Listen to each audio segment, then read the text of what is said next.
क्या किडनी की बीमारी में हल्का वॉक फ़ायदेमंद है? बहुत से मरीज़ परेशान होते हैं, बैठे बैठे क्या करें, अब वॉक तो कर सकते हैं कि नहीं कर सकते। क्या आपने कभी सोचा है कि जब किडनी ठीक से काम नहीं कर रही होती है, जब बॉडी थकावट से भरी होती है, तो किडनी ठीक से काम नहीं कर रही होती, तो क्या वॉक करना सेफ़ है? और सिर्फ सेफ़ ही नहीं, क्या वॉक करना एक्चुअली फ़ायदेमंद भी हो सकता है? नमस्कार, मैं डॉक्टर पुनीत धवन, कर्मा आयुर्वेदा से, और आज इस वीडियो में हम बात करेंगे एक ऐसे सवाल जो हर दूसरे किडनी पेशेंट के मन में होता है, क्या किडनी की बीमारी में हल्का वॉक फ़ायदेमंद है? लेकिन जब किडनी की प्रॉब्लम होती है ना, चाहे वो अर्ली सीकेडी हो या वो डायलिसिस पर हो या ट्रांसप्लांट के बाद रिकवरी फेज़ में हो, तो हर एक्टिविटी को लेकर एक दिमाग में डाउट शुरू हो जाता है। क्या करें, क्या ना करें, कुछ गलत ना हो जाए, सही कर रहे हैं, नहीं कर रहे। इन सब कन्फ्यूजन को आज दूर कर देते हैं।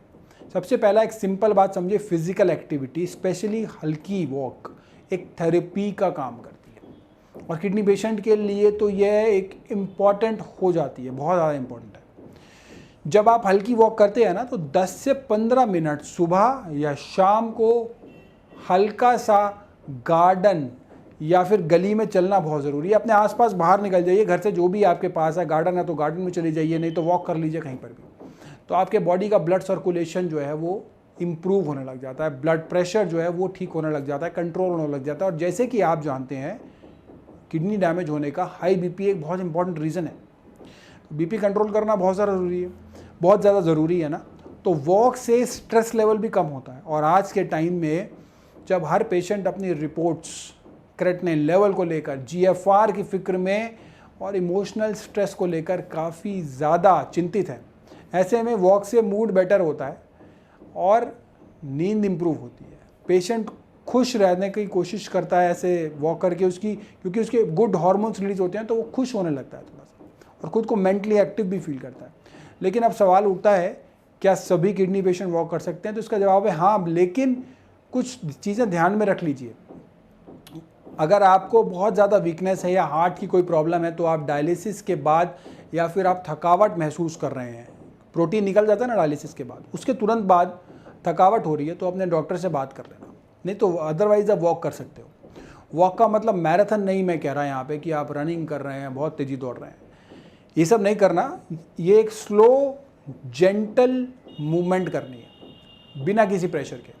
आपको लगता है थकान हो रही है तो रुक जाइए, बैठ जाइए, पानी पी लीजिए, और फिर अगले दिन थोड़ी कम ड्यूरेशन में स्टार्ट कर दीजिए। थोड़ा थोड़ा करके इसको बढ़ाया जा सकता है। और एक मिसकंसेप्शन और है, लोग कहते हैं किडनी वीक है, तो बॉडी में वाटर रिटेन होता है, स्वेलिंग होती है, तो वॉक करने से पैरों में सूजन ना आ जाए। देखिए, अगर स्वेलिंग बहुत ज़्यादा है ना, तो थोड़ा रेस्ट लेना ज़रूरी है, लेकिन वॉक से लिम्फेटिक ड्रेनेज इम्प्रूव होता है, और ये स्वेलिंग कम करने में मदद करता है, बढ़ाता नहीं है स्वेलिंग को। क्या लग रहा है लोगों को कि सूजन करें, पैरों में सूजन ना हो जाए वॉक करने से, लेकिन वॉक करने से पैरों की सूजन कम हो रही है, लिम्फेटिक ड्रेनेज इम्प्रूव हो रहा है। अब बात करते हैं एक और इम्पॉर्टेंट चीज़ की, और वो क्या है? न्यूट्रिशन और हाइड्रेशन। जब आप वॉक करते हैं, तो स्पेशली अगर आप डायलिसिस पर हैं, तो पानी की क्वांटिटी और डाइट का भी ध्यान रखना होता है। वॉक के बाद ज़रूरी नहीं कि आपको एनर्जी ड्रिंक पीने को मिल जाए या आप एक्सेसिव फ्लूइड जो है वो लेने लग जाएं। हर किडनी पेशेंट का एक अलग हाइड्रेशन प्लान होता है, जो आपके उनके लैब रिपोर्ट्स और ओवरऑल हेल्थ पर डिपेंड करता है। हम ये सजेस्ट करते हैं कि अगर आप किसी भी स्टेज के किडनी पेशेंट हैं, तो अपने डेली रूटीन में 10 से 15 मिनट की हल्की वॉक शामिल करना ज़रूरी है। अगर आप वॉक करने के बाद बेटर फील करते हैं ना, तो उसका टाइम धीरे धीरे इंक्रीज़ कर देना। धन्यवाद।